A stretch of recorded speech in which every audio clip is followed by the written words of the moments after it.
Compromise arrangement amalgamations CAA companies act का part है। Again इसका weightage around 4 to 5 marks maximum. इसमें ये पढ़ना है अपने को कि अलग अलग टाइप के कॉम्प्रोमाइजेस अरेंजमेंट्स एंड अमालगमेशंस कैसे होते हैं, not accounting point of view but from legal point of view. एक लंबा सा प्रोसीजर होता है, you go to the tribunal, फिर आप मीटिंग होल्ड करो, वोटिंग करो, अप्रूव करवाओ एंड देन अमालगमेशन वगैरह होने वाला है। तो लीगल वे अपने को पढ़ना है, अकाउंटिंग वे दूसरे सब्जेक्ट में। इंट्रोडक्शन है फॉर योर इन्फो, एग्जाम में नहीं आएगा बट समझने के लिए, ये जो कॉम्प्रोमाइज या अरेंजमेंट होता है, it is an agreement between company and creditors और कंपनी एंड मेंबर्स। मतलब कंपनी अपने क्रेडिटर्स या मेंबर्स के साथ कोई तो भी अग्रीमेंट करेगी। इसमें इंक्लूड इंटरनल रिकंस्ट्रक्शन, लाइक जो आईपीसीसी अकाउंट्स में पढ़ा था वो, या कॉर्पोरेट डेट रीस्ट्रक्चरिंग। सीडीआर का भी नीचे एक एग्जाम्पल लिखा है। पहले इंटरनल रिको का एक एग्जाम्पल देख लो, ऐसा कुछ तो भी पढ़ा था, क्रेडिटर्स फॉरगो 10% ड्यूज, या debenture holders forgo unpaid interest, या lenders agree to convert a percentage of debt into equity वगैरह वगैरह। तो ये सब इंटरनल रिको में होता था, इन सबको भी हम कॉम्प्रोमाइज ही बोलते हैं। एंड सीडीआर क्या है, तो it is done as per RBI guidelines, a scheme for restructuring the debt outside of the purview of court और लीगल प्रोसीडिंग्स। मतलब कोर्ट कचहरी के चक्कर के बाहर, if you can restructure a debt for revival of the company and safety of the banks. मतलब जो borrower है उसके रिवाइवल के लिए एंड जो बैंक है उसके सेफ्टी के लिए, विन विन सिचुएशन के लिए, you can create some scheme called as corporate debt restructuring. उसमें बिजनेस रिवाइव होगा और बैंक को अपना पैसा मिल जाएगा। इधर तक फॉर योर इन्फो वाला पार्ट था, मतलब ये एग्जाम में नहीं आएगा। यहाँ से अपना एक्चुअल शुरू होता है। Amalgamation will include merger for this chapter. Merger थोड़ा अलग होता है, अमालगमेशन थोड़ा अलग होता है, डीमर्जर कुछ और होता है। ये सब कुछ एक है ये चैप्टर के लिए, ऐसा मान के चलेंगे। सेक्शन 230 जो रहेगा दैट इज फॉर कॉम्प्रोमाइज और अरेंजमेंट, एंड सेक्शन 232 जो है it is for amalgamation, merger as well as demerger. Examples, तो 232 में क्या क्या एग्जाम्पल्स कवर होंगे वो यहीं पे लिख देते हैं कि भाई ए कंपनी है, बी कंपनी है, ये दोनों अमालगमेट हो जाते हैं इनटू सी कंपनी। तो ए एंड बी अमालगमेट हुए, मतलब ये दोनों बंद हो सकते हैं, they can be shut down. इसके लिए इसको ट्रांसफरर बोलते हैं। क्यों ट्रांसफरर? बिकॉज इसके एसेट्स एंड लायबिलिटीज जो है अब वो सी वाले कंपनी में ट्रांसफर हो जाएगा। So C is known as a transferee company. फिर एक और एग्जांपल है डी मर्जर का, तो ए इज डीमर्ज्ड और divided into B and C companies. तो ए डिवाइड हो रहा है, मतलब ए के एसेट्स एंड लायबिलिटीज अब ट्रांसफर हो रहे हैं बी एंड सी में। तो again A is the transferor, मतलब जो कंपनी बंद हो रही है या जिसके एसेट्स एंड लायबिलिटीज ट्रांसफर हो रहे हैं, those are the transferor companies, and जिसमें वो एसेट्स जा रहे हैं those will be the transferee company. एक और है, ये ए कंपनी ए है, it is merged into company B, मतलब A will be shut down and B will take over that business. तो again A is the transferor company and B will be the transferee company. ये सारे के सारे example जो है ये section 232 में कवर हो जाएंगे मर्जर एंड अमालगमेशन में। And amalgamation in the nature of merger, इसके लिए 5 कंडीशंस होता है जो अकाउंटिंग स्टैंडर्ड 14 ने बताया।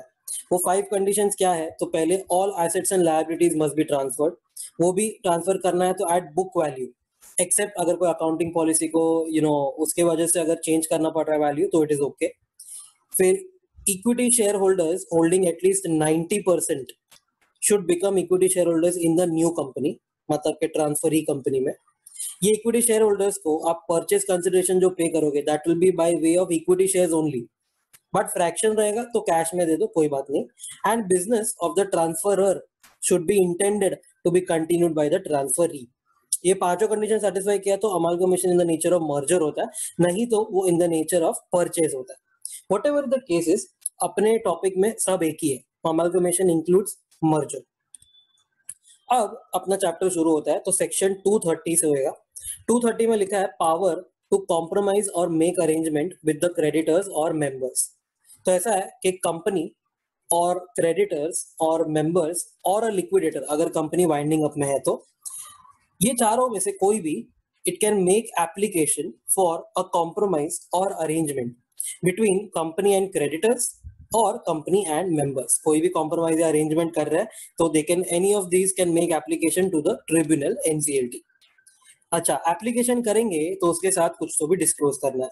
तो applicant must buy affidavit disclose the following: क्या डिस्क्लोज करेंगे? तो all material facts like latest financials या ऑडिटर रिपोर्ट या पेंडिंग इन्वेस्टिगेशन वगैरह वगैरह। फिर रिडक्शन इन शेयर कैपिटल, अगर कोई तुम्हारा स्कीम में शेयर कैपिटल रिड्यूस होने वाला है तो उसका डिस्क्लोजर करो। अगर कॉर्पोरेट डेट रीस्ट्रक्चरिंग में हो, scheme of CDR which is consented bye at least 75% of secured creditors in value, तो तुमको उसके साथ कुछ डिस्क्लोजर करना होगा। ये जो कॉर्पोरेट डेट रीस्ट्रक्चरिंग होता है उसके लिए कंसेंट चाहिए होता है, अप्रूवल चाहिए होता है सिक्योर्ड क्रेडिटर्स का, and not all secured creditors but at least 75% in value. मतलब अगर टोटल 100 करोड़ के सिक्योर्ड क्रेडिटर्स है तो उसमें से 75 करोड़ के सिक्योर्ड क्रेडिटर्स को ही कंसेंट देना।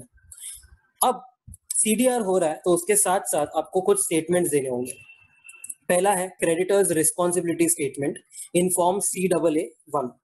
क्रेडिटर्स रिस्पॉन्सिबिलिटी स्टेटमेंट बेसिकली ये होता है कि ये सब क्रेडिटर्स का क्या क्या रिस्पॉन्सिबिलिटी बनेगा एंड बाकी क्रेडिटर्स को इससे हर्ट नहीं होना चाहिए। वही सेकंड में भी लिखा है safeguards for protection of other secured और अनसिक्योर्ड क्रेडिटर्स।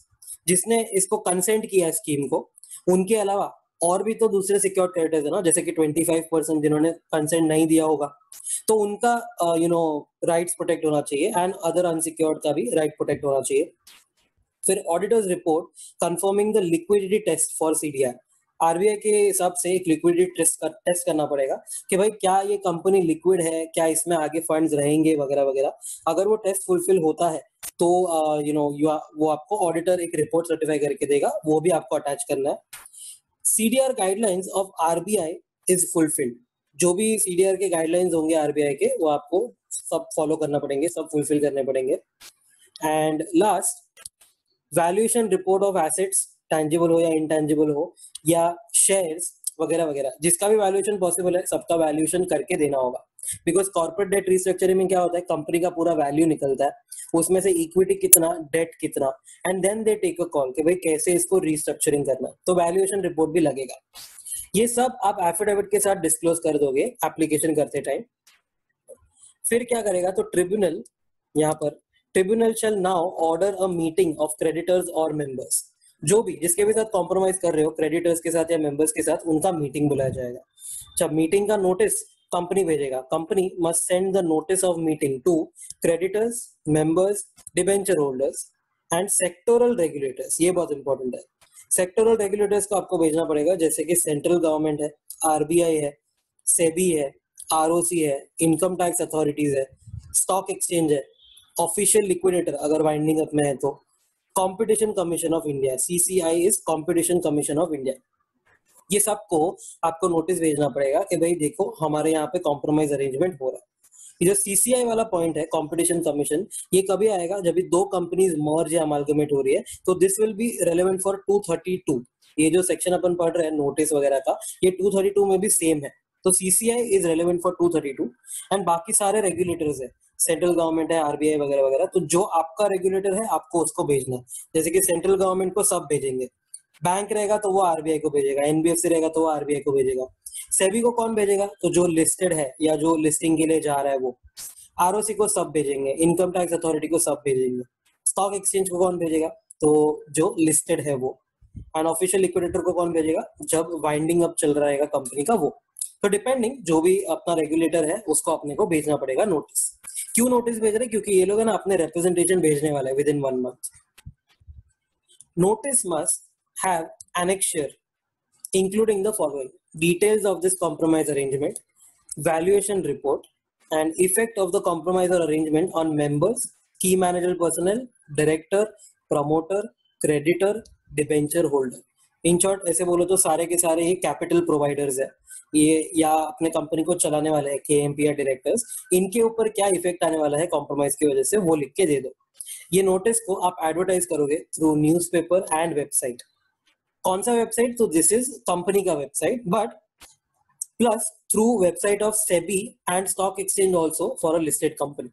लिस्टेड कंपनी में कॉम्प्रोमाइज अरेंजमेंट हो रहा है तो SEBI, stock exchange as well as अपने खुद का वेबसाइट, तीनों पे ये एडवर्टाइज करना पड़ेगा नोटिस कि भाई देखो ये तारीख को मीटिंग रहेगी। Advertisement must also include the time limit within which copies of the compromise or arrangement shall be made available to anyone from the registered office free of cost। तो टाइम लिमिट लिखा रहेगा कि चलो 7 days या 10 days या whatever, उतने time में आपको कॉपी चाहिए तो आके लेके जाओ. Sectoral regulators can make representations to the company within 30 days from the receipt of notice. तो जो notice sectoral regulator को दिया है, अगर उनका भी कुछ say रहेगा, उनको भी कुछ objection वगैरह रहेगा, तो within 30 days they will communicate. एक स्पेशल केस है कि कभी ये मीटिंग नहीं होल्ड करनी है, तो ट्रिब्यूनल विल डिस्पेंस विथ, मतलब कि it will cancel calling the meeting of creditors if at least 90% of value of creditors agree and confirm to the compromise or arrangement by an affidavit. ये तो affidavit बनाने का है कि भाई हम एटलीस्ट 90% होल्ड करते हैं वैल्यू, हम क्रेडिटर्स है एंड हमको नहीं चाहिए कि आप मीटिंग रखो. डायरेक्टली हम बोल रहे हैं कि भाई go ahead with the compromise. तो ओनली फॉर क्रेडिटर्स है, यहाँ पर मेंबर्स नहीं है. Please be very very careful. Creditors 90% वाले अगर हाँ बोलते हैं कि भाई मीटिंग नहीं रखना तो नहीं रखेंगे. कौन सा मीटिंग? तो अगेन क्रेडिटर्स का ही मीटिंग. मेंबर्स को यहाँ पर कोई ऑप्शन दिया ही नहीं है. तो क्रेडिटर्स का मीटिंग कैंसिल भी हो सकता है. Directly you can proceed for the conclusion, compromise या अरेंजमेंट. फिर वोटिंग का पॉइंट आता है मीटिंग में. तो vote with in 1 month from the receipt of notice. Notice मिला है आपको, वहां से 1 month के अंदर वोट करना है. यू कैन वोट योरसेल्फ या थ्रू प्रॉक्सी और through postal ballot. Postal ballot मतलब it is like a print out of a sheet जिसमें आपका सारा डिटेल लिखा रहेगा, आपको साइन करना है and you have to send it to the company. अगर किसी को ऑब्जेक्शन लेना है ये कॉम्प्रोमाइज या अरेंजमेंट के लिए, then it can be made by persons holding at least 10% shares or persons having outstanding debt at least 5% of the total outstanding debt as of the latest audited financial statement. Normally अगर अभी जून जुलाई चल रहा है तो मार्च का जो audited financial statement रहेगा उसके हिसाब से पहले total share capital and total date निकाल लो. अब वो जो पेड अप शेयर कैपिटल है उसका एटलीस्ट 10% कोई होल्ड कर रहा है तो वो ऑब्जेक्ट कर सकता है. एंड टोटल जो डेट है उसका अगर कोई एटलीस्ट 5% होल्ड कर रहा है तो वो ऑब्जेक्ट कर सकता है. एंड ये क्यूमुलेटिव भी हो सकता है. पर्सन्स लिखा है, देखो पर्सन्स लिखा है, मतलब एक पर्सन अगर डेट का 2.5 होल्ड कर रहा है, दूसरा पर्सन 2.5 होल्ड कर रहा है तो भी चलेगा. कंबाइंड 5% लोग ऑब्जेक्ट कर सकते हैं. Tribunal can order and sanction the compromise or arrangement if majority of persons holding 3/4 value agree to it. मतलब more than 50% in number of persons and they are holding at least 75% of value of whatever it is, capital या debt. तो उतने approval मिलेंगे तो ही. And सी अगर creditor के साथ compromise कर रहे हैं ना तो ये मीटिंग में सारे क्रेडिटर्स होंगे. तो ये जो मोर than 50% and at least 75% in value जो है या 3/4 इन वैल्यू जो है वो सिर्फ क्रेडिटर्स का लेना है. फिर मतलब जिसके साथ कॉम्प्रोमाइज हो रहा है और जो मीटिंग में है उसका अपन बात कर रहे हैं. तो don't count members here. It can be either creditors और इट कैन बी मेंबर्स. ठीक है. तो अगर समझो क्रेडिटर के साथ मैंने कॉम्प्रोमाइज किया तो क्रेडिटर मीटिंग में आएंगे. क्रेडिटर्स का मोर than 50% in number and creditors का एटलीस्ट 75% इन वैल्यू, ऐसा होगा. तो ये सैंक्शन हो जाएगा ट्रिब्यूनल के साइड से अगर ये अप्रूवल तुम लेके आते हो. अब ट्रिब्यूनल क्या ऑर्डर में क्या क्या स्टेट करेगा, particulars to be stated in the tribunal's order. तो इफ कॉम्प्रोमाइज और arrangement involves conversion of preference shares into equity, अगर प्रेफरेंस को इक्विटी बनाने का एक कॉम्प्रोमाइज या अरेंजमेंट हुआ है, देन ऑर्डर में ये लिखना है option to the preference share holders to accept the arrears of dividend in cash और by way of equity shares. अगर तुम्हारे कॉम्प्रोमाइज अरेंजमेंट में ऐसा हो रहा है कि कन्वर्जन हो रहा है preference to equity and preference share holders को अरियर्स ऑफ डिविडेंड देने वाले हैं, तो कैसे देने वाले हैं, इन कैश या by way of equity share, इसका ऑप्शन आपको देना होगा प्रेफरेंस शेयर होल्डर्स को. तो ऑर्डर में ये लिख के दो कि प्रेफरेंस शेयर होल्डर्स को ऑप्शन है कि या तो तुम कैश से या तो तुम इक्विटी शेयर से अपना अरियर्स रिकवर कर लो. फिर आएगा protection of rights of creditors और members including the variation in their rights. मतलब ये क्रेडिटर्स और मेंबर्स के राइट प्रोटेक्ट होने चाहिए एंड अगर कोई वेरिएशन है तो वो भी ऑर्डर में लिख के दे दो. जैसे अगर पहले 1 शेयर 1 वोट था हर एक मेंबर का और अगर कॉम्प्रोमाइज के बाद ऐसा हुआ है कि 2 शेयर 1 वोट है, मतलब पहले 1 शेयर में 1 वोट मिलता था, अब 2 शेयर लेने पड़ रहे हैं 1 वोट के लिए, then that is known as variation of their right. तो you have to disclose that in the order. Any BIFR proceedings shall abate. कभी भी सिक कंपनीज का कोई भी केस चालू होता है board for internal and financial reconstruction में, तो वो सारे के सारे अबेट हो जाएंगे. And exit offer to all the dissenting share holders if any.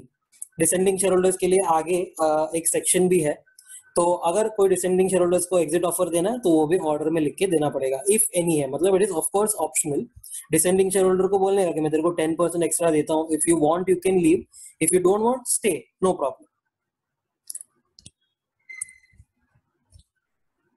Before passing the order, tribunal must do the following. Tribunal must receive a certificate from auditor that confirms that accounting treatment is as per AS under section 133. मतलब 133 of the companies act बोलता है कि accounting standards follow करना है या Indian accounting standards follow करना है, तो ऑडिटर खाली कंफर्म करेगा कि भाई हाँ अकाउंटिंग ट्रीटमेंट इसका प्रॉपर हुआ है। And tribunal must verify that section 68 has been complied with if the compromise or arrangement involves any buyback offer. अगर तुम्हारे compromise arrangement के स्कीम में buyback involved है तो आपको सेक्शन 68 का भी वेरीफाई करना पड़ेगा कंप्लायंस, उसमें क्या क्या कंप्लायंस था वगैरह वगैरह। ट्रिब्यूनल अब ये ऑर्डर पास करके फॉरवर्ड करेगा कंपनी को, कंपनी उसको आगे फॉरवर्ड करेगा इन 30 days टू द रजिस्ट्रार। फिर एक केस लॉ है सेक्शन 66 के ऊपर which is regarding reduction in share capital. Section 66 states that while there is a reduction in share cap, a special resolution needs to be passed and application needs to be filed at a tribunal. मतलब special resolution जो होता है 75% members का and एक tribunal में आपको application file करना है, ये सेक्शन 66 बोलता है अगर रिडक्शन हो रहा है शेयर कैपिटल में तो। इफ कॉम्प्रोमाइज और arrangement involves reduction in share capital, then whether 66 should be complied or compliance of 230 is sufficient. अगर आप कॉम्प्रोमाइज अरेंजमेंट के अंदर रिडक्शन ऑफ शेयर कैपिटल कर रहे हो तो 230 सेटिस्फाई करे कि सिर्फ 230 सेटिस्फाई करे कि 230 के साथ साथ 66 भी करना है, तो answer is no need to comply with section 66, 230 will be sufficient. क्यों? क्योंकि 230 में क्या है रूल, आपको मोर देन 50% इन नंबर का अप्रूवल लेना है, एटलीस्ट 75% इन वैल्यू का अप्रूवल लेना है। एंड अपना आंसर 230 का फर्स्ट पॉइंट बोलता था कि एप्लीकेशन करना है अपने को एनसीएलटी में। तो अगर आप एप्लीकेशन ऑलरेडी कर रहे हो, अगर एटलीस्ट 75% वैल्यू का ऑलरेडी आप अप्रूवल ले रहे हो, then why do you need to follow section 66 again, जिसमें सेम चीज ही लिखी है, special resolution and application. So that is why 66 को आप फॉलो मत करो, रिडक्शन हो रहा है तो, इफ 230 इज कंप्लाइड विद तो 230 करो, 66 को मत कंप्लाई करो। अगेन एंड अगेन क्यों रिपीट करना है। फिर सेक्शन 231 है power of the tribunal to enforce the compromise और अरेंजमेंट। तो 230 में जो ऑर्डर पास किया, after passing order under section 230, the tribunal can supervise the implementation of compromise और अरेंजमेंट, गिव डायरेक्शंस और मेक मॉडिफिकेशंस। इसी ने ऑर्डर बनाया तो यही सुपरवाइज करेगा पूरा का पूरा जो कॉम्प्रोमाइज प्रॉपर्ली हो रहा है कि नहीं, स्कीम एग्जीक्यूट। फिर डायरेक्शंस वगैरह देगा कि तुम ये चीज ऐसे करो, ये चीज ऐसे मत करो, कुछ मॉडिफाई वगैरह कर देगा। और it can make N order for straight winding up if it is satisfied that the compromise or arrangement be implemented cannot be implemented properly and the company is unable to repay its debts। मतलब अगर tribunal को बीच में लगता है कहीं पे भी कि यार ये फ्लॉप होने वाला है, ये इंप्लीमेंट नहीं होगा प्रॉपर्ली, या यहाँ पर कुछ डेट रीपेमेंट का इशू आने वाला है, they won't be able to sustain, liquidity नहीं होगा व्हाटएवर, तो वाइंडिंग अप के लिए डायरेक्टली ऑर्डर कर देगा। फिर एसेट्स बिकेंगे और लायबिलिटी 1 by 1 प्रायोरिटी में रीपे हो जाएगी। ओके, तो अच्छा इधर एक इंपॉर्टेंट पार्ट है, अगर क्वेश्चन आता है एग्जाम में powers of the tribunal under section 231 क्या होता है, तो कोई भी सर्दी वाला आंसर नहीं लिखेगा। पीएमएलए में जो शॉर्ट फॉर्म बना था सर्दी, summon and enforce attendance, require production on discovery of books वगैरह वगैरह, वो नहीं लिखना है। पावर ब्लाइंडली देख के वो अप्लाई नहीं करना है। पावर अगर 231 में है तो ये पावर है, ये वाला पार्ट एंड ये वाला पार्ट, ठीक है। फिर 232 section 232 merger and amalgamation of companies. अब ऐसा है कि कॉम्प्रोमाइज अरेंजमेंट के साथ साथ अगर मर्जर अमालगमेशन भी हो रहा है तो 232 अप्लाई करना है। When the application for compromise or arrangement is filed under section 230 and it is shown to the tribunal that compromise or arrangement was proposed in connection with merger or amalgamation of 2 or more companies and the scheme involves a transfer of whole और part of any property और liability, मतलब ये scheme में ऐसा है कि कुछ तो भी प्रॉपर्टी या लायबिलिटी ट्रांसफर होगा एंड मर्जर या अमालगमेशन भी होने वाला है, then the tribunal shall order a meeting of creditors or members. The provisions regarding notice and voting will be the same as section 230। मतलब के नोटिस भेजना है किसको किसको, तो सबको भेजना है इंक्लूडिंग सेक्टोरल रेगुलेटर। फिर नोटिस के बाद एनेक्चर आपको देना होगा। उसके बाद सेक्टोरल रिप्रेजेंटेशन आएगा with in 30 days of that receipt of notice. उसके बाद आपको नोटिस एडवर्टाइज करनी पड़ेगी न्यूज़पेपर में।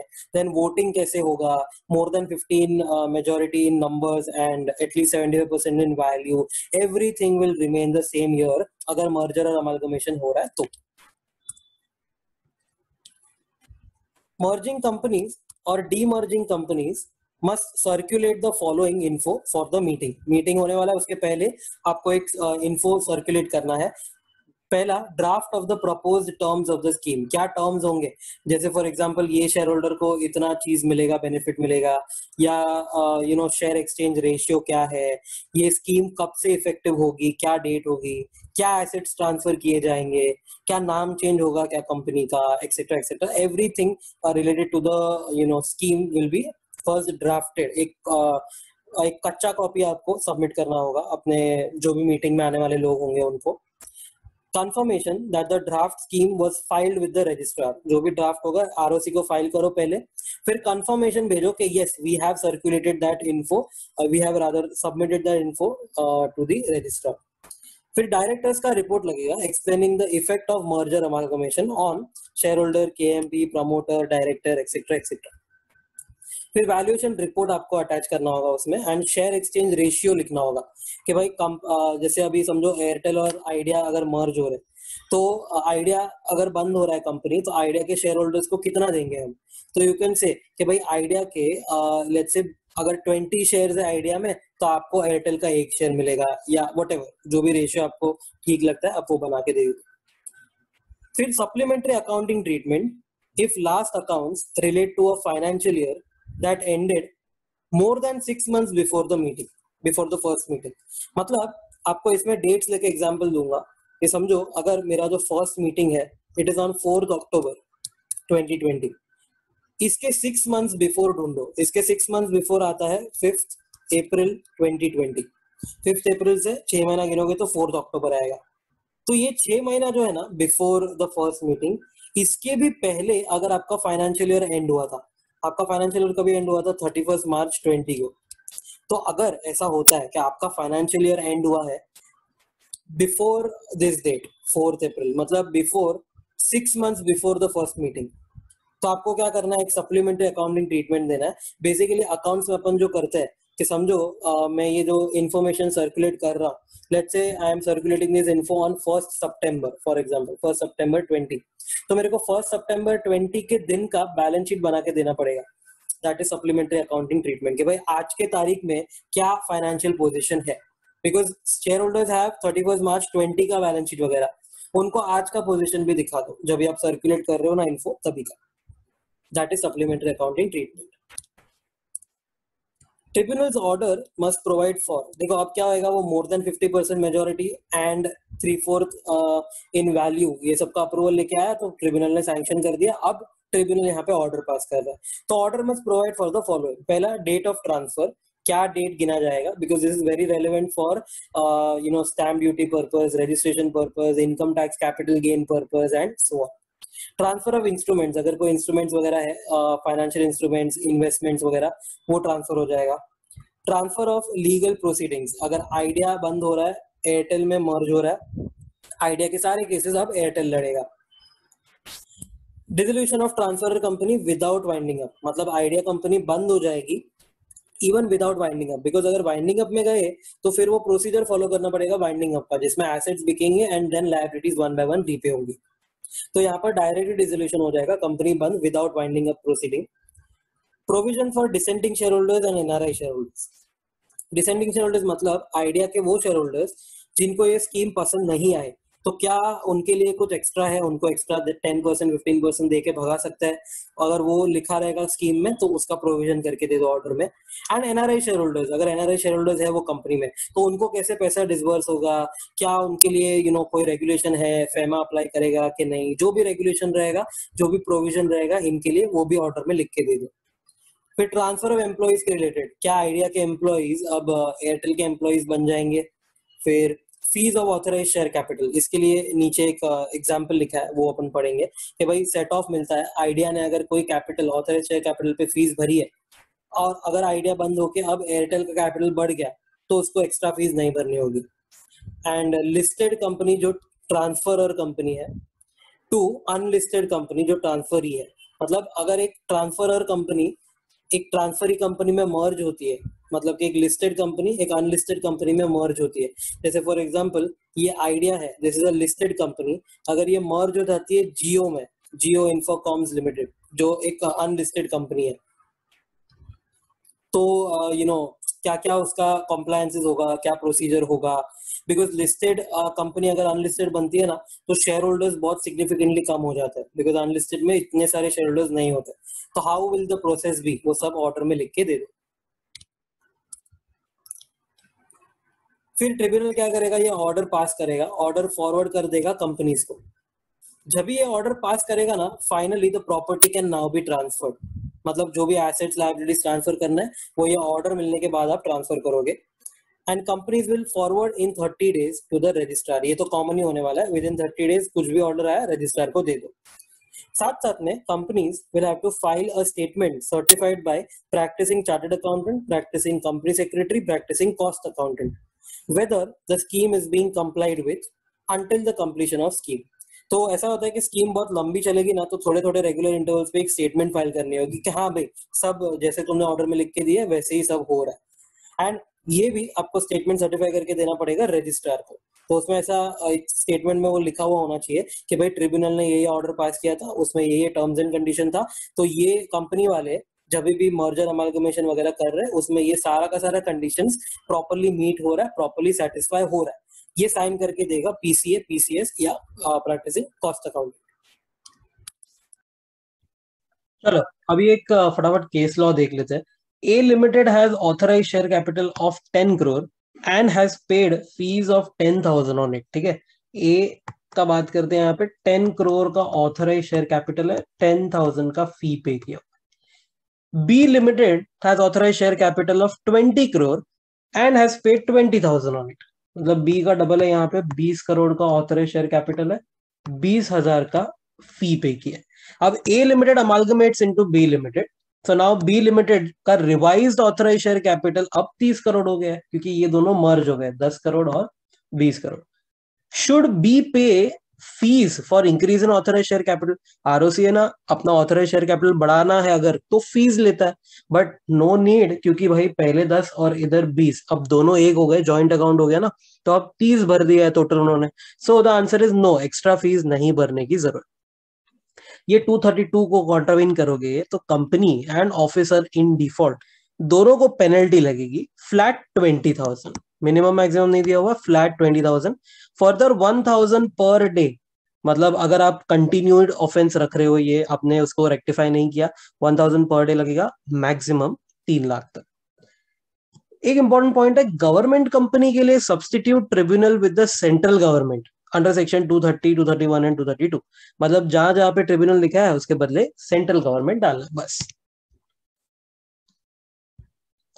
उसके बाद सेक्शन 233 आता है, तो इसको बोलते हैं M&A ऑफ सर्टेन कंपनीज। कौन सी कंपनीज है, तो 2 और मोर स्मॉल कंपनी या होल्डिंग एंड होल्ली ओन सब्सिडरी या एनी अदर प्रिस्क्राइब कंपनी। तो स्मॉल कंपनी होगी, स्मॉल कंपनी मतलब paid up share capital does not exceed 50 lakh and turnover does not exceed 2 crore, and कोई होल्डिंग एंड उसकी होल्ली ओन सब्सिडरी मतलब जिसमें वो 100% होल्ड करता है वो वाली कंपनी। अगर इनका मर्जर करना है तो बहुत ही फास्ट ट्रैक वे में कर सकते हैं, इसमें आपको एनसीएलटी में भी नहीं जाना है अप्लाई करने, directly you can propose the scheme of amalgamation. इसमें एक छोटा सा केस हो सकता है, ये जो holding and Holi own subsidiary है उसके लिए देखो, in holding and Holi own subsidiary normally the public company must have 7 shareholders and private must have 2, ये कंपनीज एक्ट बोलता है मिनिमम शेयर होल्डर इतने होने चाहिए। So the holding company can hold 100% by keeping nominees, मतलब अगर आप ऐसा बोलते हो कि अगर ये होली ओन सब्सिडरी कंपनी है तो इसका एक शेयर होल्डर जो है वो तो होल्डिंग कंपनी है कंफर्म, बट अगर वो प्राइवेट लिमिटेड कंपनी है, तो अगर ये होली ओन सब्सिडरी जो है, अगर ये प्राइवेट लिमिटेड कंपनी है तो मिनिमम 2 शेयर होल्डर चाहिए ना, तो कैसे करेगा, तो ये होल्डिंग कंपनी है ना उसका एक नॉमिनी रखेगा, तो एक और शेयर होल्डर बन जाएगा उसका एक nominee. What is nominee, nominee का मतलब एक नेम से एक बंदा रहेगा जो होल्डिंग कंपनी जो बोलेगा वो करेगा।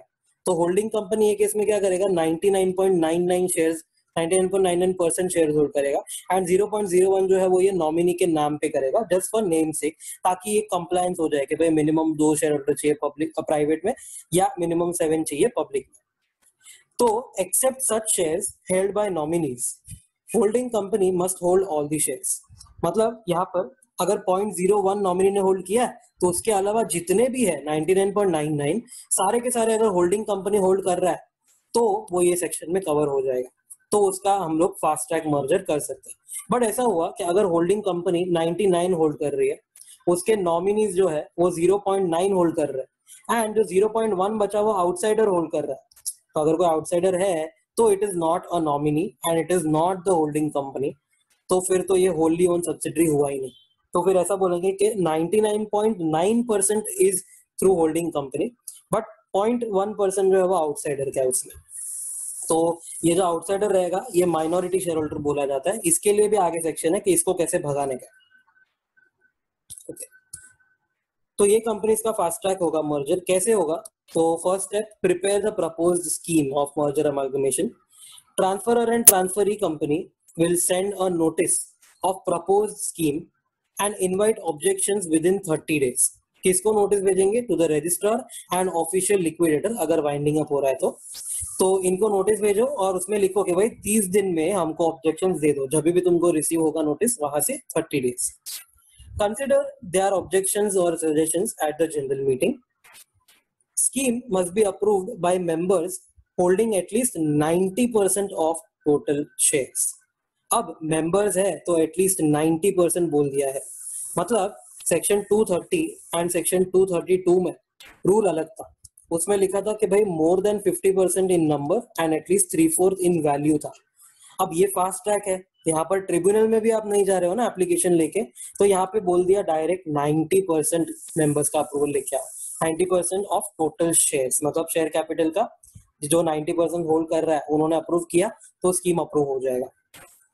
ट्रांसफर और ट्रांसफरी कंपनी को they must file the declaration of solvency with the registrar. एक डिक्लेरेशन ऑफ सॉल्वेंसी होता है कि भाई हमारी कंपनी इंसॉल्वेंट नहीं होगी, we have proper funds in place, हमारा पूरा का पूरा जो प्लान है, बिजनेस प्लान है, it is very much robust and cash flows भी प्रॉपर है, हम कभी भी इंसॉल्वेंट नहीं होंगे, ऐसा प्रॉपर मेजर्स वगैरह लिया है।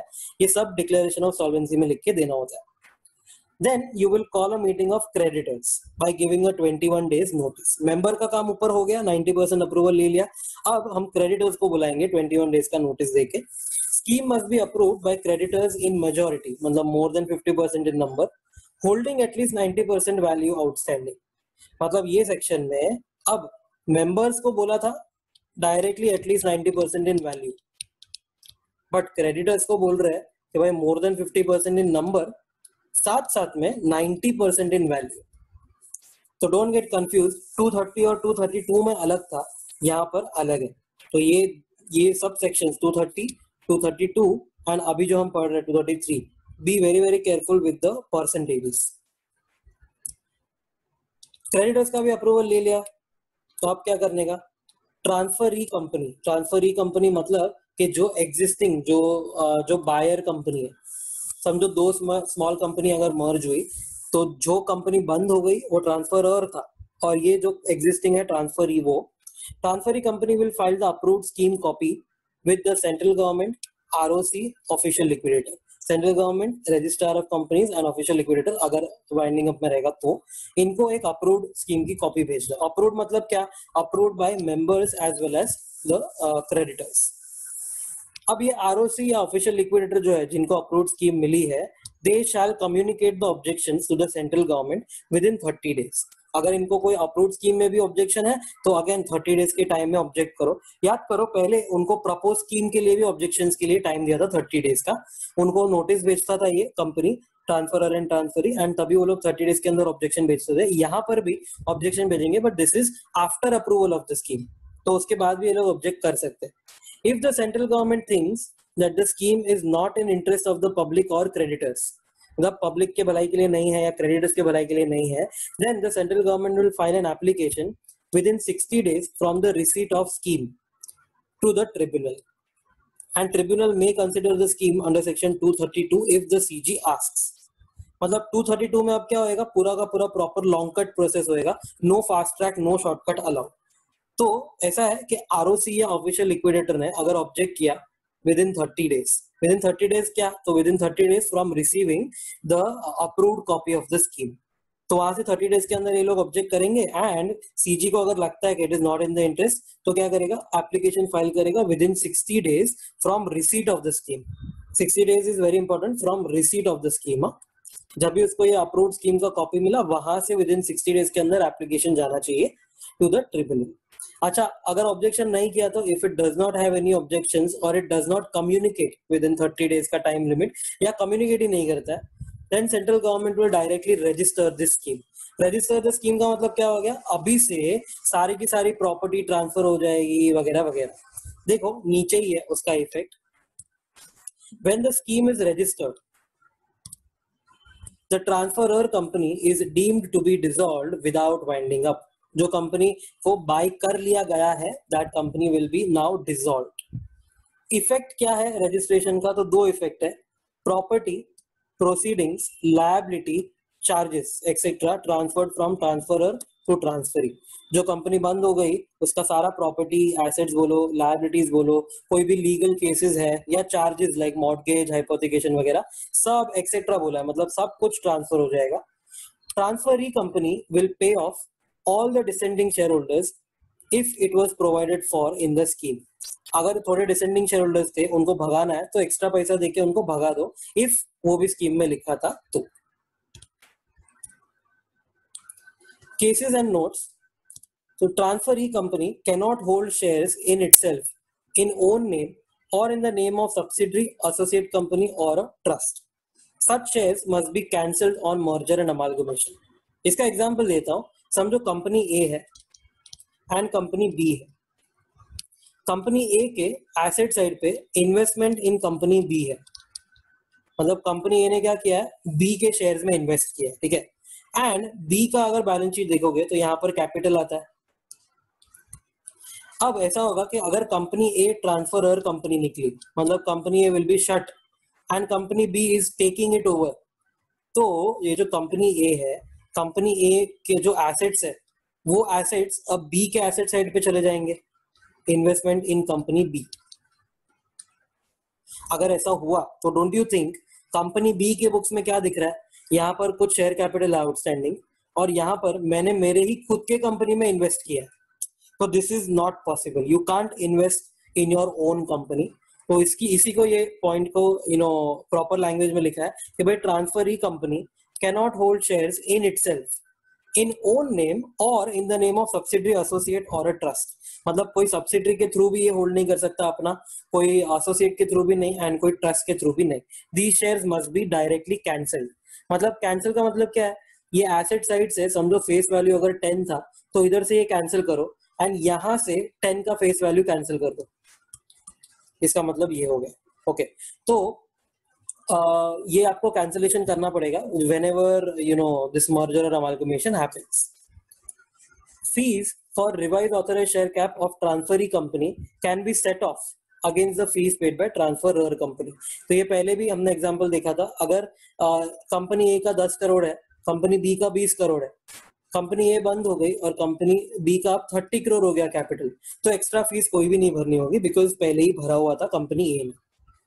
एक केस लॉ है, two companies proposed scheme under section 233, it completed all the formalities but in the meeting of creditors 6 creditors out of 9 holding 75% of value approved the scheme। what is the next step to be taken?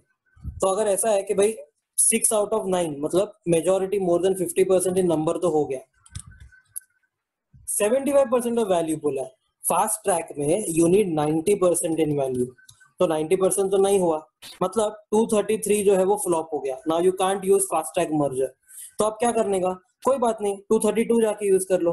232 में तो क्या बोला है, more than 50% in number and at least 75% या 3/4 in value चाहिए।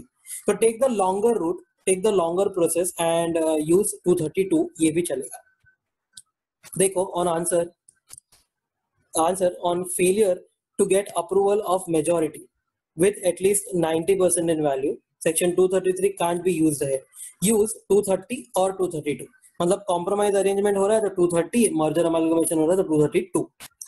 Note 233 is fast track, companies can opt for 230 और 232 to. मतलब ऐसा नहीं है कि कंपलसरी स्मॉल कंपनी या होल्डिंग होली ओन सब्सिडरी रहेगा तो 233 ही करना है.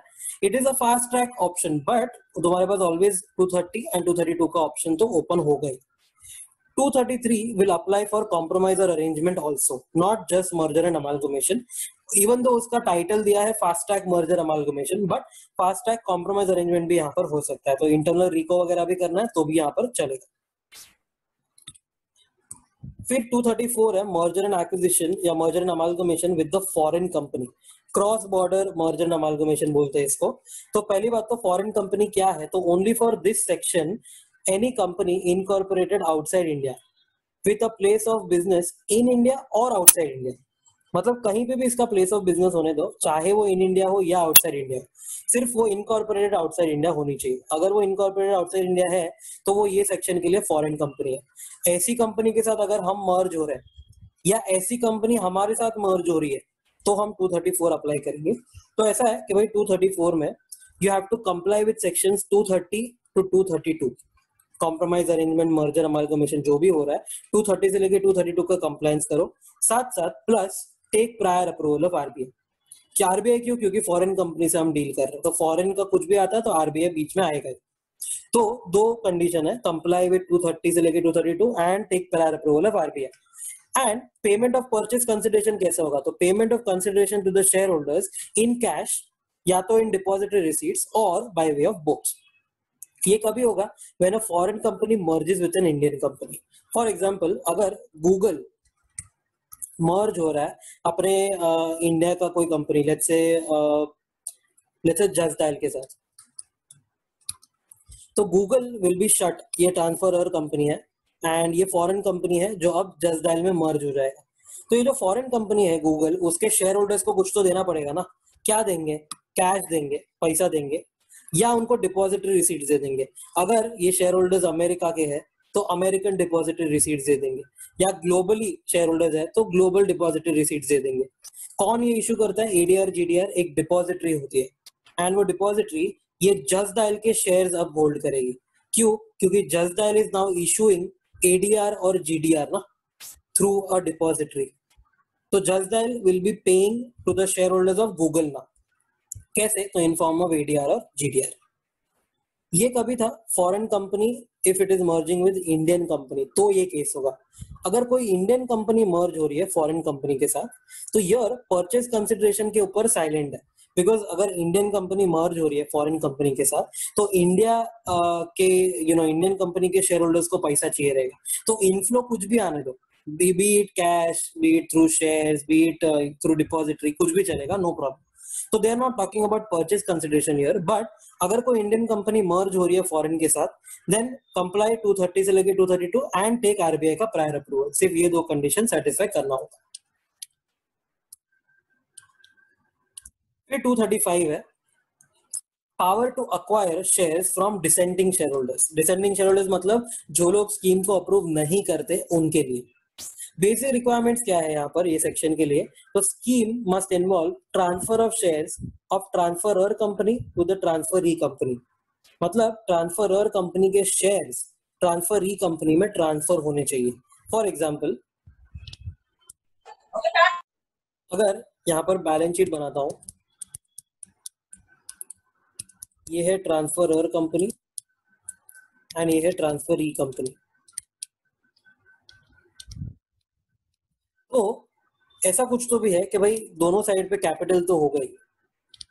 अब जो मर्जर अमालगमेशन वगैरह हो रहा है ना, उसमें ये जो ट्रांसफरी कंपनी है, जो बायर कंपनी है, ये बायर कंपनी क्या करने वाली पता है, ट्रांसफरर कंपनी के शेयर्स बाय करने वाली है. तो यहाँ पर आएगा इन्वेस्टमेंट इन ट्रांसफरर कंपनी, ऐसा होने वाला. और यहाँ पर कैपिटल में जो भी इक्विटी शेयर होल्डर्स होंगे ना, उसमें से एक नाम आएगा ट्रांसफरी कंपनी का. अगर ये हो रहा है ना, शेयर्स ट्रांसफर हो रहे हैं ट्रांसफरर कंपनी के, तो हम ये सेक्शन अप्लाई करने वाले हैं 235.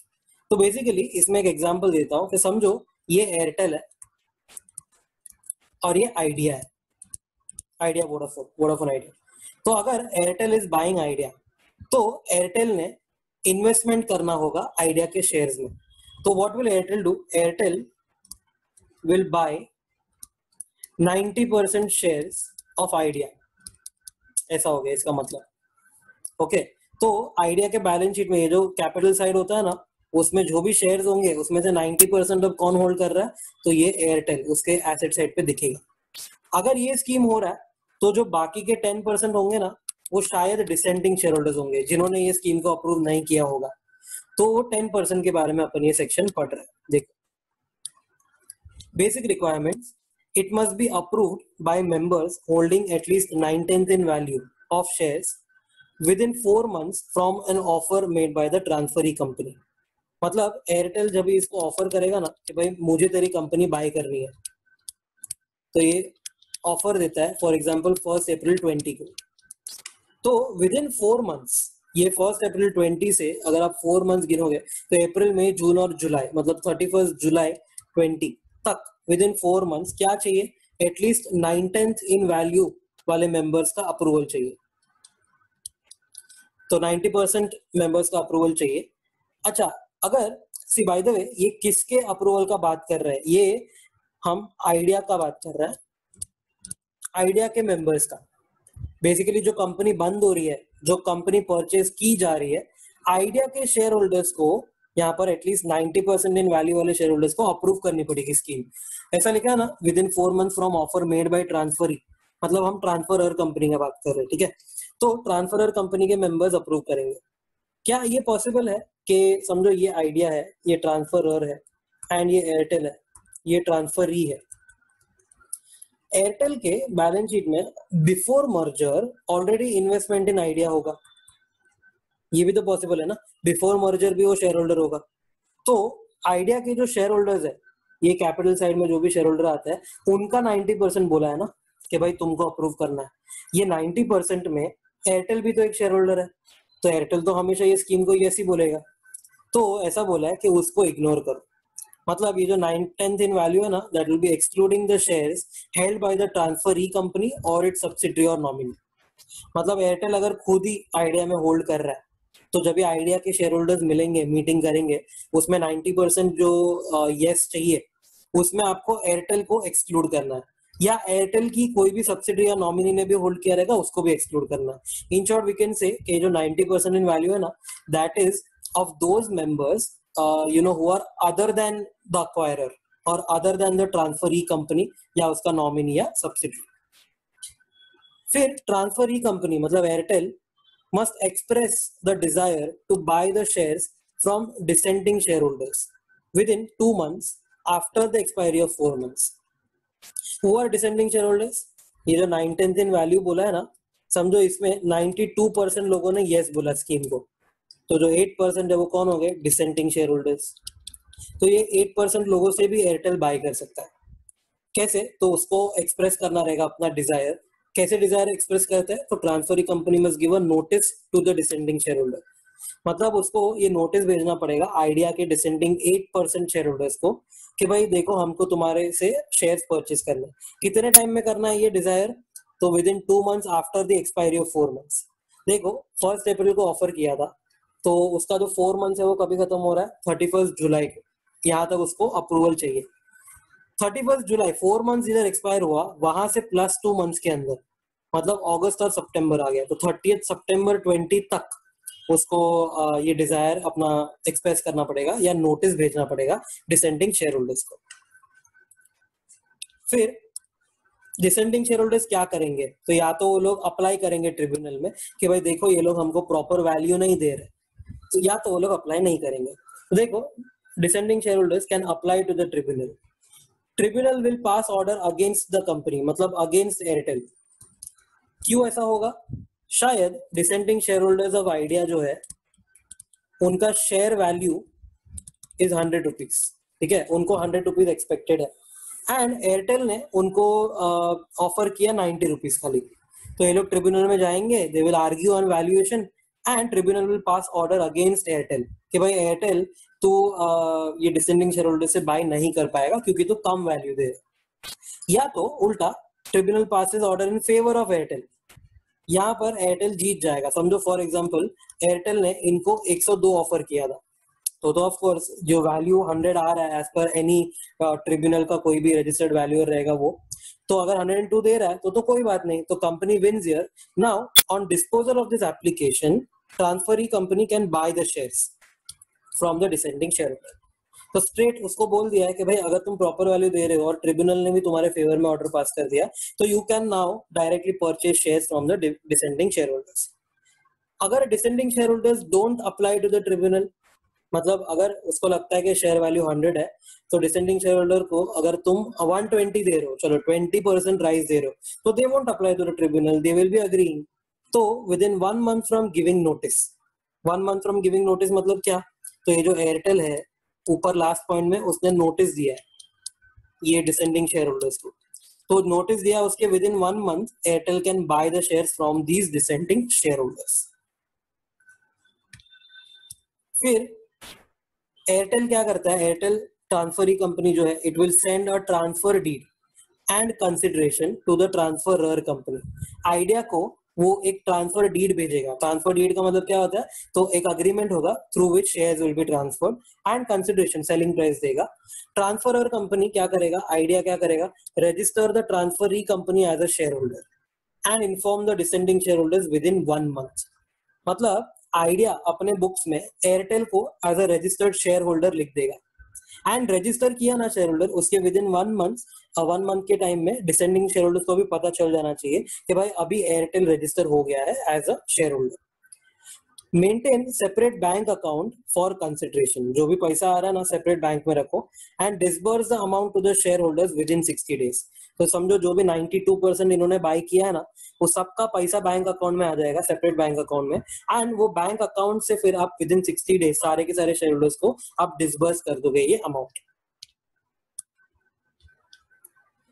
वैसे ही जैसे ऊपर अपन ने डिसेंडिंग पढ़ा, अब वैसे ही माइनॉरिटी शेयर होल्डिंग का भी आता है। समझो कि कोई 90% होल्डर बन गया कंपनी का, तो नेक्स्ट 10% भी वो बाय कर सकता है minority. Okay, 236 purchase of minority share holding. तो एन अक्वायरर और a person acting in concert with such acquirer, मतलब या तो एक बंदा जो अक्वायर कर रहा है कंपनी, या उसके साथ मिले हुए लोग joint acquirers on becoming holder of at least 90% of issued share capital which is in equity. मतलब कि अगर कोई अक्वायरर या जॉइंट अक्वायरर 90% शेयर होल्डर बन जाता है, एंड 90% किसका, तो इशूड शेयर कैपिटल का, इक्विटी का, वो भी not preference, shall notify the company of their intention to buy the remaining shares of equity at a price as per registered value। तो registered value जो भाव निकलता है वो भाव पे ये लोग बाय करना चाहते हैं रिमेनिंग स्टेक, या तो और एनी पर्सन्स और ग्रुप ऑफ पर्सन्स जिसके पास अगेन यही सेम कि 90% शेयर होल्डर बन गए वो लोग ऑफ इशूड शेयर कैपिटल, या और ये लोग जो ग्रुप है any person or group of person on becoming at least 90% majority in number। मतलब if there are total 10 shareholders, तो 10 shareholders में से अगर 9 लोग मिलके डिसाइड करते हैं कि हमको माइनॉरिटी बाय करना है, तो even they can do that. तो या तो यहाँ पर अगर एनी पर्सन और ग्रुप ऑफ पर्सन में आप फॉल होते हो, तो या तो 90% शेयर होल्डिंग, या तो 90% of the number of total share holders, कुछ भी चलेगा। तो ये लोग क्या कर सकते हैं, या कंपनी को नोटिफाई कर सकते हैं इंटेंशन कि भाई देखो हमको रिमेनिंग शेयर्स बाय करना है। अच्छा, उल्टा हो सकता है क्या, क्या माइनॉरिटी वाले अपने शेयर्स दे सकते हैं? हाँ, even minority share holder can offer to sell their shares to the acquirer और एनी पर्सन जो मेजोरिटी में, ऊपर जो लिखा ना 90% मेजोरिटी, उनको ये लोग जाके डायरेक्टली बेच सकते हैं। वो लोग बोलेंगे कि भाई हमको इतना पैसा दो और हमारे शेयर्स तुम बाय कर लो, ये भी चलेगा। Majority shareholders will have to deposit the amount in a separate bank account of the company। ये है ना, ये जो भी सेपरेट बैंक अकाउंट ऊपर भी पढ़ा अभी भी पढ़ रहा है ना, इसको एस्क्रो अकाउंट बोलते हैं। एस्क्रो अकाउंट मतलब होता है कि भाई फॉर अ स्पेसिफिक पर्पस। तो यहाँ पर पर्पस क्या है, तो ओनली फॉर डिसबर्समेंट। तो मेजोरिटी शेयर होल्डर्स जो है वो एक separate bank account of the company में ये पैसा डिपॉजिट करेंगे, एंड कंपनी को डिसबर्स करना होगा विद इन 60 डेज। जो भी माइनॉरिटी शेयर होल्डर्स को पैसा देना है 60 डेज में करो, and company will have to operate it for at least 1 year. अच्छा, ये 60 डेज और ये 1 ईयर जो है, दोनों यही डेट्स है डिपॉजिट अमाउंट से। मतलब जब भी उसने ये अमाउंट डिपॉजिट किया ना मेजोरिटी शेयर होल्डर ने, वहां से 60 डेज के अंदर डिसबर्स कर दो, एंड वहीं से यही डेट जहां से ये अमाउंट डिपॉजिट हुआ, वहीं से विद इन 1 ईयर तक उसको ये ऑपरेट भी करना है। क्यों? Because if it can't disburse within 60 days और the share holder failed to claim that money, then it can be paid up to 1 year. तो जो अमाउंट डिपॉजिट किया ना, वहां से 1 ईयर तक का एक विंडो मिलेगा। अगर 60 डेज में नहीं हो पाया तो कोई बात नहीं, बाद में अप टू 1 ईयर तो तुम खींच ही सकते हो उसको from the date of deposit.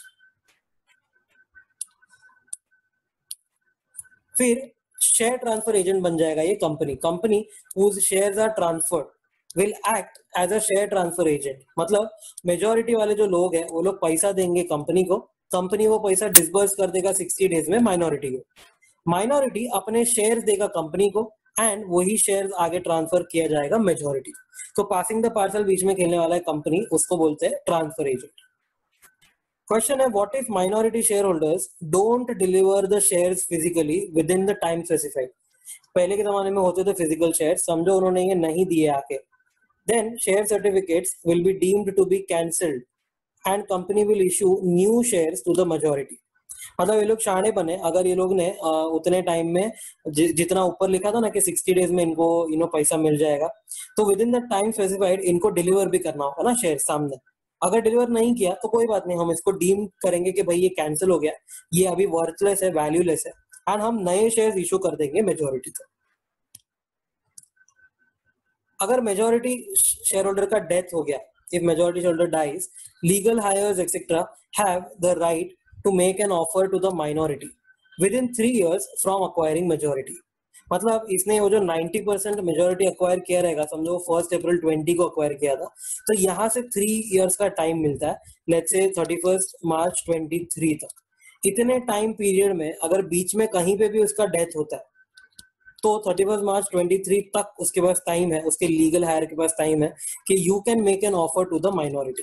चलेगा, मतलब डेथ भी हो गया तो भी ये लोग माइनॉरिटी का स्टेक बाय कर सकते हैं।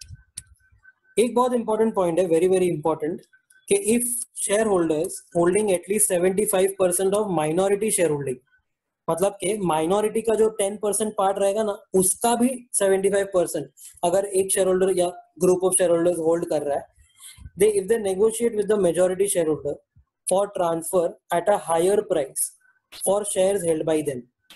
मतलब माइनॉरिटी वालों को, जितने भी माइनॉरिटी वाले हैं सबको एक प्राइस दिया रहेगा मेजोरिटी ने, बट 75% वाले लोग एटलीस्ट जाके बोलते हैं, नेगोशिएट करते हैं कि भाई हमको एक्स्ट्रा चाहिए, विदाउट डिस्क्लोजिंग सच नेगोशिएशन और any agreement, then they shall share the additional compensation so received with other minority shareholders on a pro rata basis।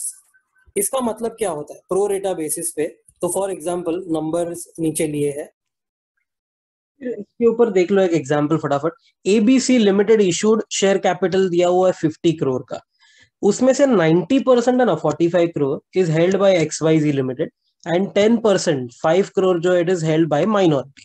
अब माइनॉरिटी के अंदर भी एक मिस्टर ए है 75% होल्ड करता है, which is 3.75 crore, and B है जो 25% मतलब के 1.25 करोड़। अब ए जो है ना वो माइनॉरिटी में बहुत ज्यादा होल्ड कर रहा है। Mister A if he negotiates with XYZ limited and agrees for a consideration of 4.75 crore, ये देखो इधर 5 करोड़ का माइनॉरिटी है, उसमें से 3.75 जो है वो ए का है। मिस्टर ए जाके बोलता है XYZ को, भाई तू मेरा स्टेक खरीद ले, बट 3.75 में नहीं 4.75 में खरीद ले, for his shares worth 3.75 crore. Then additional compensation जो है ना 1 crore, it must be shared between A and B. कितना रेशियो में? तो यही 75 एंड 25 के रेशियो में। तो ए 75 लाख एक्स्ट्रा लेके जा सकता है, बट बी को भी 25 लाख मिल जाएगा। Failure to acquire full minority stake. तो केस है, if majority acquired some stake from minority and now owns 98, मतलब समझो पहले इनका 92 था, अब इन्होंने 6% बाय कर लिया है माइनॉरिटी से और अब 98 हो गया। 98 ऑफ द इशूड कैपिटल अब ये लोग होल्ड करते हैं, and the company got delisted. Then will this section apply to the 2% minority holders? तो अगर डीलिस्ट हो गया उसके बाद भी क्या अप्लाई होगा 2% लोगों को? तो आंसर है यस, डेफिनेटली अप्लाई होगा। मतलब डीलिस्टिंग के बाद भी ये सेक्शन आप अप्लाई कर पाओगे। As per SEBI regulation, after delisting, the promoters must buy the shares from minority shareholders within 1 year. ये रूल होता है कि भाई डीलिस्टिंग के लिए जब आप रेजोल्यूशन पास करते हो ना, वहां से 1 ईयर के अंदर आपको बाय करना होता है शेयर्स माइनॉरिटी का। तो will this section apply if 1 year has elapsed? मतलब 1 ईयर के अगर इन लोगों ने माइनॉरिटी से बाय नहीं किए, इनके पास राइट होता है, बट अगर नहीं किए, 1 ईयर पास हो भी गया डीलिस्टिंग के बाद, तो भी आप ये सेक्शन अप्लाई कर पाओगे, नो प्रॉब्लम। तो बेसिकली ये काइंड ऑफ ओवरराइडिंग पावर इसको मिल गया है ये सेक्शन को। तो चाहे वो डीलिस्ट हो गया फिर भी अप्लाई कर पाओगे, चाहे 1 ईयर पास हो गया सेबी रेगुलेशन का तो भी आप ये अप्लाई कर पाओगे। मतलब minority can sell their shares. फिर सेक्शन 237 है, power of the central government to provide for amalgamation in public interest. समझो 3-4 बहुत बेकार पब्लिक सेक्टर बैंक होंगे, let's say bank 1, bank 2, bank 3। तो ये तीनों को क्या करेगा, वो मर्ज कर देगा इनटू बैंक 1। तो एक जो B1 था पहले, अब वो थोड़ा बड़ा B1 बन जाएगा। लेट्स मेक इट थोड़ा बड़ा B1। तो अगर सेंट्रल गवर्नमेंट को लगता है कि यार पब्लिक इंटरेस्ट में ये तीनों को मर्ज कर देना चाहिए या अमालगमेट कर देना चाहिए, तो ये कर सकता है। देखो, central government can provide for amalgamation of 2 और more companies in public interest by an order notified in the official gazette. एक ऑर्डर पास करेगा और ऑफिशियल गजेट राजपत्र में पब्लिश कर देगा। All legal proceedings of the transferor company will be transferred to the transferee company। मतलब यहाँ पर ये जो B2 और B3 बंद हो रहे हैं, इनका सारा का सारा केसेस अब B1 चलाएगा। Every member, creditor or debenture holder of the transferor company shall have the same interest or rights in the transferee company। मतलब ये जो B2 और ये B3 बंद हो रहा है, इसमें जो भी मेंबर, क्रेडिटर, डिबेंचर होल्डर है, उनको सेम राइट्स देना है B1 में। फॉर एग्जाम्पल, अगर B2 में कोई तो भी डिबेंचर होल्डर था, डिबेंचर होल्डर का इंटरेस्ट रेट था 10%। अब B1 में जा रहा है ना, ये लोग शिफ्ट हो रहा है, तो B1 बोलते हैं कि नहीं, हम तुमको 9% ही देंगे। तो 1% का लॉस हुआ फॉर द होल 10 और 1% इंटरेस्ट नहीं मिलेगा ना उसको। तो ऐसा लिखा है, इफ इंटरेस्ट और rights are less than compensate them. तो पहले बोला कि सेम राइट्स देने का, अगर नहीं दे पाया तो कॉम्पेंसेट करने का। अच्छा, कॉम्पेंसेशन के लिए नीचे एक एस्ट्रिक है, compensation is assessed by a prescribed authority. Central government एक अथॉरिटी प्रिस्क्राइब करेगा, वो लोग असेस करेंगे, एंड ये जो भी असेसमेंट उसने किया कॉम्पेंसेशन का, it should be published in the official gazette. तो अगर वो डिबेंचर होल्डर को लगता है कि भाई मेरा लॉस हो रहा है, तो he will ask for compensation. Of course उसको देना ही पड़ेगा।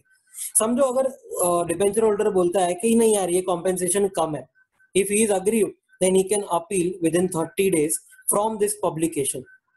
मतलब कॉम्पेंसेशन जो है वो असेसमेंट कौन करेगा, प्रिस्क्राइब अथॉरिटी, एंड ये असेसमेंट को पब्लिश करना है ऑफिशियल गजेट में।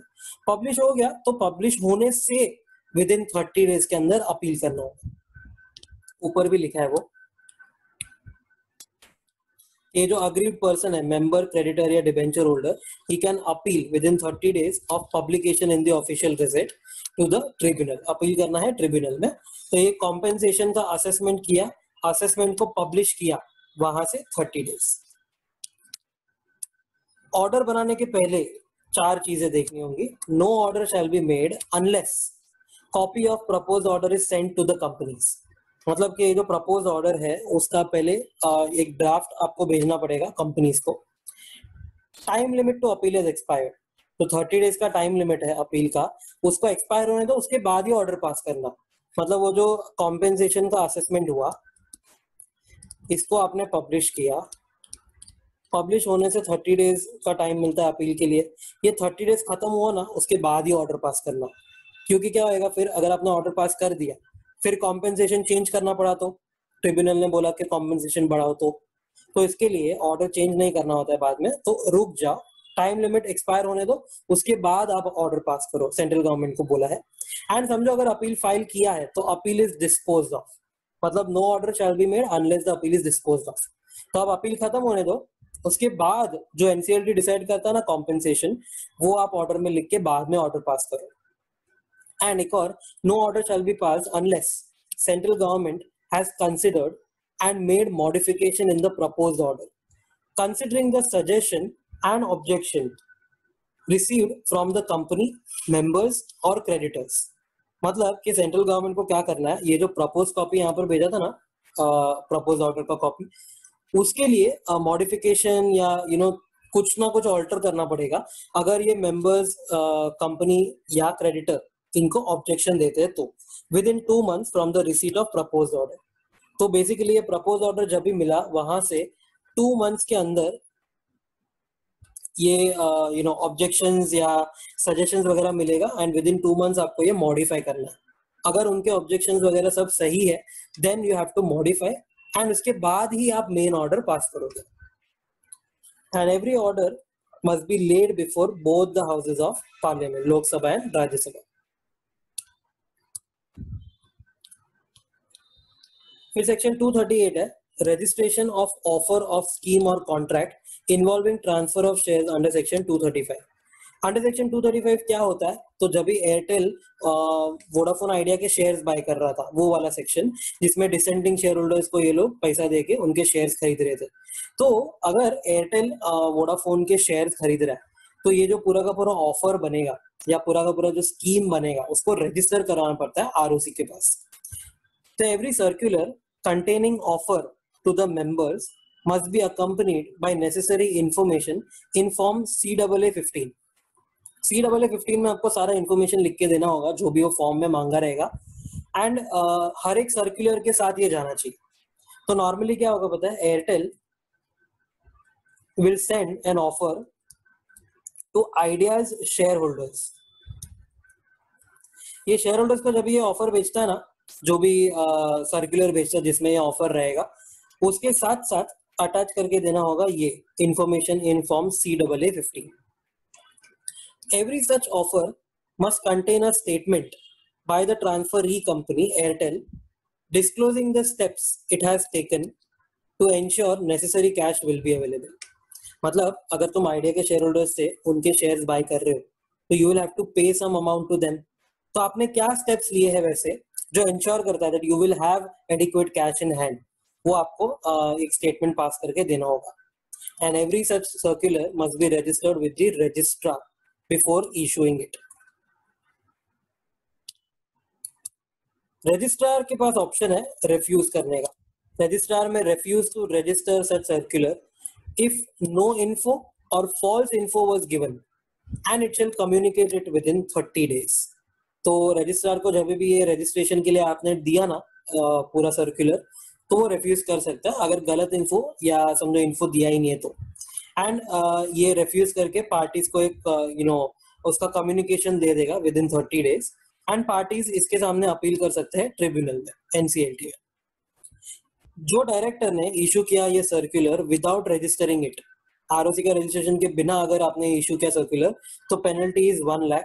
This is very very important because यहाँ पर at least 1 lakh up to 1 lakh कुछ भी नहीं बोला है, nothing like this, straight equal to 1 lakh बोला है। मतलब एक फ्लैट फाइन है 1 लाख का, अप टू वगैरह नहीं है, मतलब कंपलसरी लगने ही वाला है एंड कंपलसरी 1 लाख ही लगने वाला है। फिर नेक्स्ट है सेक्शन 239 प्रेजर्वेशन ऑफ बुक्स और papers of the amalgamated company. Amalgamated company का मतलब ट्रांसफरर कंपनी जो शट डाउन हो गई है।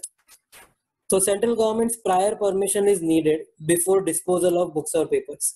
मतलब अगर आइडिया और वोडाफोन एंड एयरटेल का बात करें तो आइडिया वोडाफोन जो है वो बंद हो गया है, तो आइडिया के अगर बुक्स तुमको यहाँ पर डिस्पोज करने हैं तो you will need CG's prior permission.